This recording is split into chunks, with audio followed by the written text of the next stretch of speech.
Finally did decide to meet Eazy. Eazy walk up, tennis shoes, jeans, and he got a $5,000 in his pocket, in his sock. And Jerry Heller pulled me. Me and Jerry was cool. He pulled me to the side and said, "Hey man, how does me, a Jewish guy from fucking Valley, deal with a group from Compton called Niggas with Attitudes?" And I told him very carefully.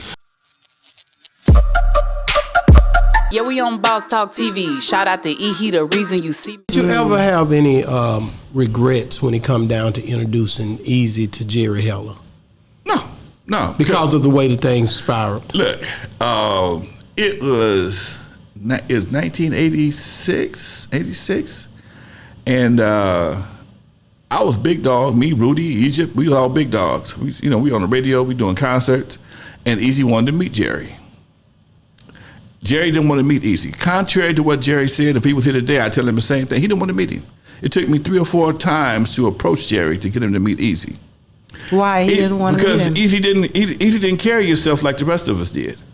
We were all businessmen. He's street. He's street. I'm slacks and briefcases, and we looking like dope dealers, okay? But we selling records. We got that flavor, and he not used to that. So when he finally did decide to meet Eazy, Eazy walk up, tennis shoes, jeans, and he got a $5,000 in his pocket, in his sock. And Jerry Heller pulled me. Me and Jerry was cool. He pulled me to the side and said, "Hey man, how does me, a Jewish guy from fucking Valley, deal with a group from Compton called Niggas with Attitudes?" And I told him very carefully. Ruthless was the name. Okay. When was the first time you heard Eazy talk about Ruthless? Was it before he met Jerry? Yeah. So that was because I remember him telling Jerry about Understand it. this. When did you first hear him call the whole group Ruthless? Everything Eazy did in the very beginning, he ran past me first. Everything. So he talked to you. Tell me how that conversation went when he told you he was going to name the group Ruthless. It wasn't so much the label Ruthless. Hey man, what's the name of the label? Ruthless Records. Oh, okay, that's kind of cool. So he didn't go into detail. He just kind of threw it out there. I didn't understand the real reason. The person that drew his logo was the same guy that drew all my album covers. I remember you saying that. All the album covers for Surgery Juice, Turn Off Surgery Juice. He did all the same guy did all the artwork. Okay. Same lawyer that did my contract, did Eazy's first contract. Yeah. So I'm the one took him over to Audio Achievements. Hey man, this is Eazy. He wants to do some projects over here. He was using my studio for the demo studio. That's all I have was a demo studio. Okay. But so we had a different relationship, but we always clowned each other because he's a funny motherfucker and so am I.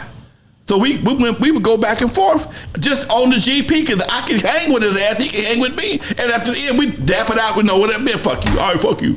It was no big deal. So people sometimes thought we didn't like each other. Yeah. It was never that, okay? He would frustrate me because he never wanted to give me my goddamn money, but he finally paid me. But he was always cool. In fact, after all the said and done, he was the only one that came back to my house and kicked it after he was famous.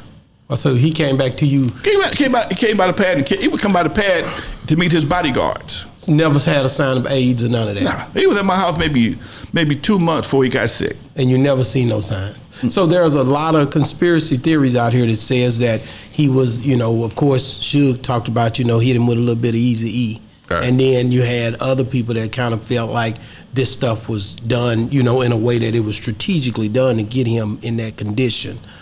What do you say to that?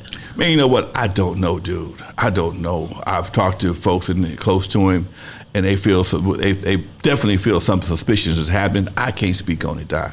You wouldn't know. I wish I could, man. But it hurt you. It hurt, dude, because he was a good dude. Ruthless sent me checks. I was like the Ruthless hitman. I mean, a liaison for Compton. Anything was going on with Jerry or Eazy in Compton, Alonzo handled it for me. Okay, so that was kind of my responsibility for them for me to work with them. So when I look at you one of the dopest dudes when it come down to history. Like I told you, I'm definitely gonna be anytime coming up here to LA. I got to come see you. I appreciate that. You know what I'm saying? Because right. I respect what the part you played in this whole thing. Yeah, we on Boss Talk 101. Yeah, we gonna talk.